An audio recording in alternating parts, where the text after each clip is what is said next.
Hey YouTube, Andreas here. Today I'm going to review a hand from Poker After Dark that happened between David Oppenheim, Patrick Antonius and Tom Dwan. Here Oppenheim has ace-8 of diamonds in the hijack and he's a pretty clear open raise. Antonius picks up the king-queen and he could either 3-bet or cold call here, and he elects to call, pretty standard. So Tom has 10-jack offsuit here, and at this point he could just let it go. Because, well, he's going to be out of position for the rest of the hand and he could really save him some trouble, save Tom, and get just out of the pot here. He's also not closing the edge, and there's also Elia Lesra to his left who could just still squeeze and, make him fold a lot of equity here. And also the price is not too great in the small blind. If you were in the big blind, I would always call here, against a 3x open, closing the action, but in the small blind it's just way worse. Dwan in there as well. Three-way pot.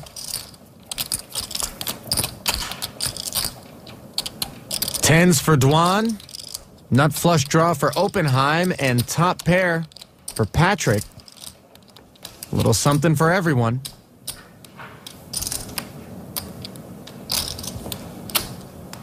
Oppenheim bets 5,500 after having it checked to him. Flop comes queen 10-7 with 2 diamonds, and all of these 3 players have a big piece of it. Oppenheim here with the nut flush draw bets 5,500 into a $9,000 pot, and I like the bet. The reasons for that is he could certainly have either Dwan or Antonius call with a weaker hand here, a weaker draw, a flush draw or a straight draw, and he's also the guy that's supposed to bet here.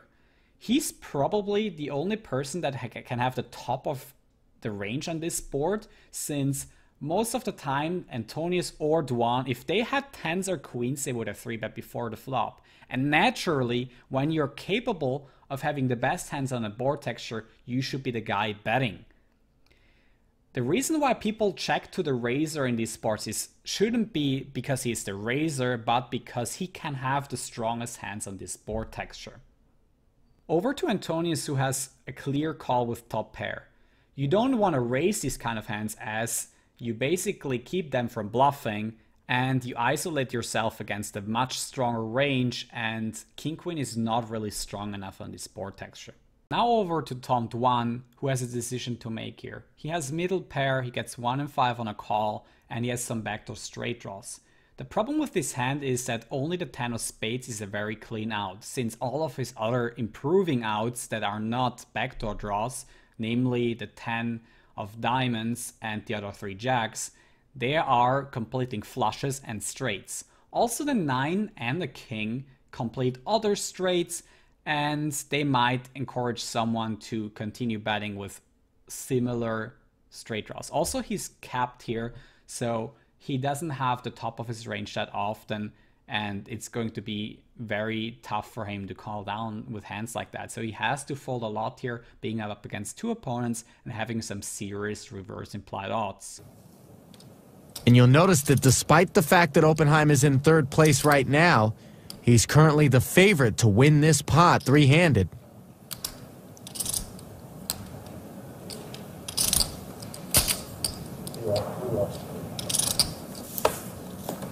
Patrick calls the 5,500 and the action's back over to Dwan.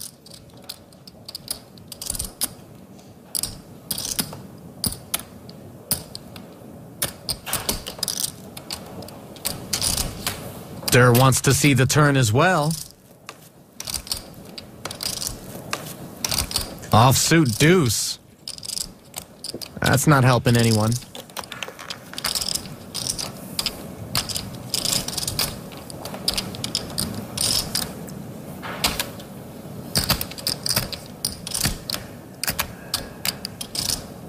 Action's been checked to Oppenheim once more.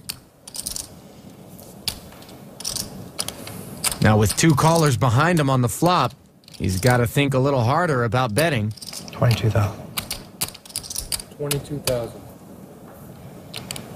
But in comes the second. On the turn, Tom Dwan checks over to Oppenheim and he fires 22,000, which is almost the size of the pot. And I like that bet size. The reason for that is he doesn't have to be worried about someone raising against him, since he's the most likely player to be holding the nuts here, and The only realistic hand that might want to raise him here, or the realistic hands, are pocket sevens and queen 10 suited. So he should be clearly the guy betting, and this is one of the hands that he can end up semi-bluffing with. Other hands that I would definitely like betting here with are 8-9 suited, some of the king jack, and ace queen or better basically, or king queen. You could put king queen also in your checking range, trying to also have your checking range a little bit strengthened, and not whenever you check be super weak and basically giving up on the pot.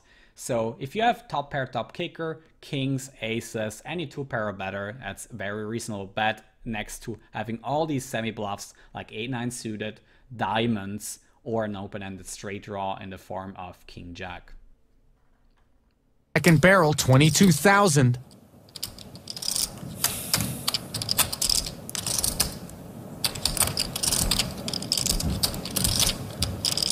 A little shy of a pot-sized bet. David's saying he means business. For Patrick Antonius, the deuce is a complete blank on the turn. It doesn't really change anything. His hand is still clearly way too strong to fold, and raising is the similar bad option like it was on the flop, so it's a clear-cut call here. On the turn, Tom Dwan lets his hand go.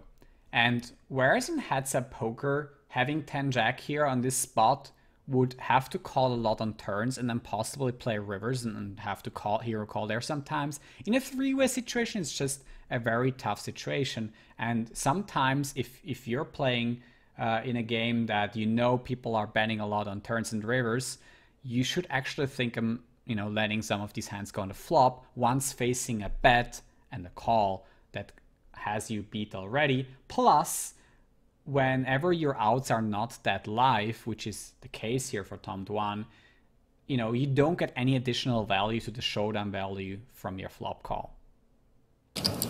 Patrick will make the call nonetheless as Dwan ducks out.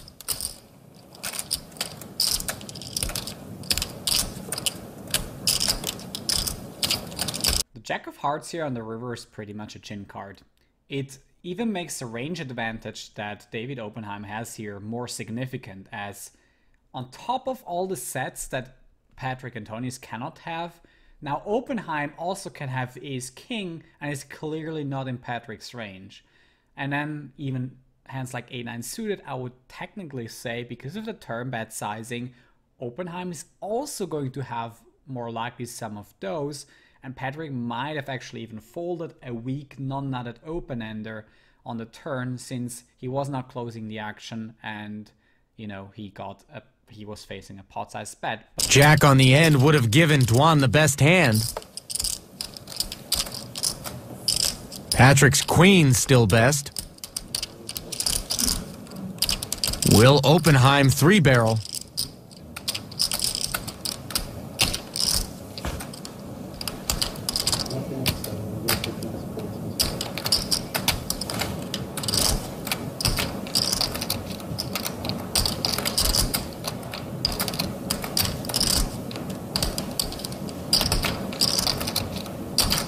He's already made a significant investment in the pot, and he'd hate to give that up. Unlikely his ace high is gonna win, and So Oppenheim decides to bet $42,000 in a $70,000 pot, and I like the sizing. He can actually choose hands like ace 8 diamonds, ace 9 of diamonds, and on some of his other suited aces that he busted basically here on the river, not getting a flush. And balance them with a lot of value bets, such as any two pair, the queen 10, the queen jack suited. If he was betting the queen jack on the turn, all these sets, still the 7s, the 10s, and the queens are easy value bets, and has the 8-9 suited and the ace king. So he has so many value bets there, it's not really that hard for him to balance out his bluffs. And the question is just how many bluffs he can get away with here. And the thing about this spot here is, if you want to have more bluffs, you want to bet bigger and even consider overbetting this river. And if you have just some of these bluffs, then choosing a size like 42K is actually enough. And you can easily have a good value to bluff ratio here in this spot. Now over to Patrick Antonius, who has a very tough decision here. His king-queen doesn't block a diamond, which is always good for him. He blocks top set, which is also good for him. It reduces the amount of value bets this river can have. He also blocks ace-king, which are a lot of, you know, the bigger bet sizes here on the river as well. So blocker-wise, he has a really good hand that can call here. So the question is really, what is his opponent bluffing and how often is that the case? Is he just bluffing with some busted nut flush draws? How many of them? Does he have everything down to ace-2 of diamonds, or is it just a few of them? And then, you know, depending on what he thinks his opponent is doing, he should make his decision here. In general, I think I would shy away a little bit from calling here, because most players, you know, if they had a hand like King Jack, they end up having showdown value, and I think they wouldn't turn it into a bluff. And all of the other open-enders and draws often get there, 8-9 suited, etc. So, and a lot of other hands also make 2-pair, which could technically value bet here. And that's an important point that I have to mention here as well. Always think about how capable your opponent is of value betting. If he's value betting all of his 2-pair correctly, you should actually fold king queen more likely. But if he's the kind of guy who doesn't know how to value bet 2-pair thinly enough, then of course king queen gets a much better call, since his bluff to value ratio gets, you know, distorted in a way that he has way more bluffs and less value combos. So he's going to be over bluffing a lot of the times. And yeah, it just all depends on your opponent here. And let's see what Antonius did here in the end. He knows it. Fires 42,000.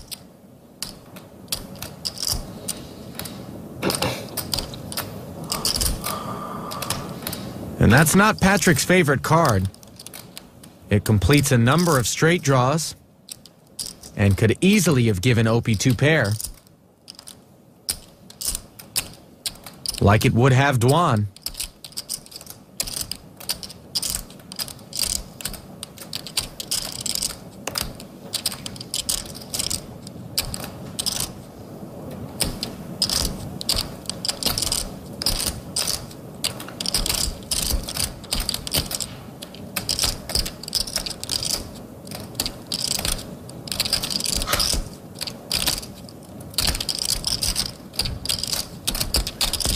Better than 2.5 to 1 on a call for Patrick.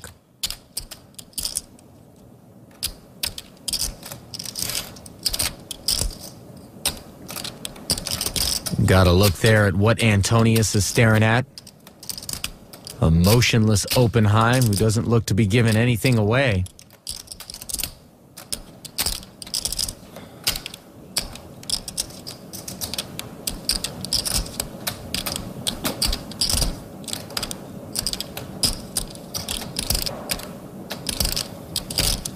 Quiet on the outside, but you can tell David is screaming fold on the inside.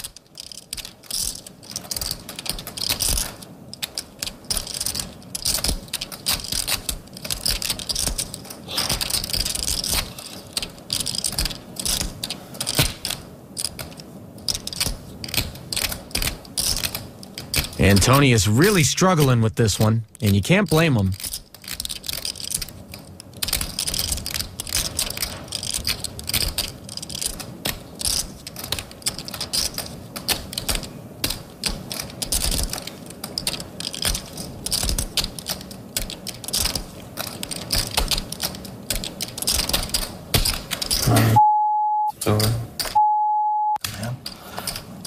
Antonius ends up folding here, and I must say I don't mind to fold at all.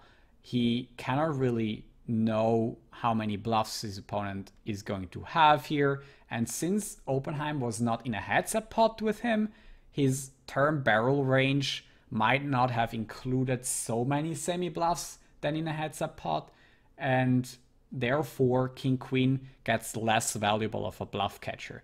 If the pot was heads-up, I would think this is always going to be a call, since in heads-up situations, people are going to barrel more often and they're going to have more bluffs that they end up on rivers with and realize that actually the river is good for them and end up pulling the trigger.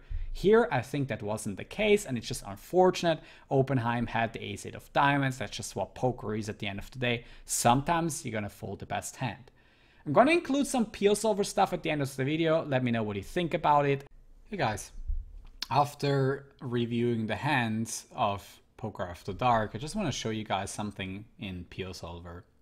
So here we do have out of positions range that I assigned for Oppenheim. This could be something that he's raising with, like all the pocket pairs, some suited one-gappers, etc. And he's clearly uncapped to the best hands. Now the cold call ranges could be looking something like this. I don't want to really debate about like what cold call ranges are in general, but these could be some of the hands that Patrick Antonius is cold calling with, and I think he's fairly capped, and he doesn't have many ace-10 and tens and ace-queen in his range, like I mentioned in the video, and I think that's quite realistic. Also, I think he's mostly cold calling the suited hands, like king 10 suited, queen jack suited, etc., which end up being really important on the river because he actually makes a lot of two pairs with those kinds of hands. So what I wanted to show you guys is, let's say this was a heads-up pot, because peel solver in the end can only solve heads-up spots, and Oppenheim decided to barrel 3 times. Let's say he bets the pot on the flop, bets the pot on the turn, and then he bets the pot on the river. If you were to play a solver, you would need to defend the king queen. If you see, okay, he bets pot on the river, your folding hands would be the strongest ones in absolute strength would be queen and suited and ace-10, and you should call with all the 2 pairs straights that you end up having, 9-8 diamonds and king 9 of diamonds, and obviously pocket 7s and 2 pairs, and then you should also call most or almost all of your king queen, since otherwise you would be folding too much. Now there's always a little bit of concern that you shouldn't take everything that solver tells you for granted, so you should really question solver why he does what he does. And you know how you do that is basically you click on this check river if you have the software. You look at the betting range over here, and you see that solver would bluff with a lot of the 7-6 and 8-7 suited types of hands that really clearly have no showdown value with 7 on the river and turns them into a bluff. So if they did that with like 100% of those combinations, you know, also 9-7 suited is kind of in there, then obviously calling king queen, since it blocks a lot of the ace king as well, is going to be a profitable call down. Now the question is really, what was Oppenheim's strategy there? And we will never know. Was it to bluff ace-8, ace-9 of diamonds and like all of the other suited aces he ends up having a busted nut flush draw there with? Or was he also having some of these hands down here that he ended up bluffing with? As I said, we can't know it, but if he was, then Patrick could have found a hero call on the river. And I think he realized in game there that it's just very close, but that a lot of the semi-bluffing hands like ace-king into a9 kind of got there. And, you know, there's also a lot of other hands that has in beat that can clearly value bet thinly enough, you know. Even, you know, if Oppenheimer chose like the smallest size, you'd have bet aces for value, for example. So, and against all of those, king queen is like really not accomplishing much as a call. But, well, it just shows like how close the spot is, and I thought I picked a really good hand here. Let me know in the comments what you think of it, and what you think of this, like, you know, short peel solver review of the hand. If you like that kind of format, and I can, you know, change based on the reactions I get. Thanks for watching. Don't forget to subscribe, and see you next time.